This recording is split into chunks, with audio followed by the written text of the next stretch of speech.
ভারত আর পাকিস্তান কি আবার ফাইনালে মুখোমুখি হতে চলেছে? মানে তাহলে এশিয়া কাপ 2025-এর ফাইনালে তাহলে কোন কোন টিম যাবার চান্স রয়েছে?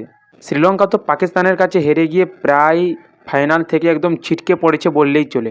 যদি ফাইনালে যেতে হয় তাহলে তাদের উপর অন্য টিমের উপর তাদের ফাইনালে যাওয়া নিয়ে এটা ভরসা করছে। কারণ শ্রীলঙ্কাকে যদি ফাইনালে যেতে হয় তাহলে বাংলাদেশ ভারতকে হারাতে হবে, তারপর পাকিস্তানকে হারাতে হবে, তারপরে শ্রীলঙ্কার সঙ্গে যে ভারতের ম্যাচ হবে সেটা শ্রীলঙ্কাকে একটা বড় ব্যবধানে ভারতকে হারাতে হবে, তবেই শ্রীলঙ্কা ফাইনালে যেতে পারবে।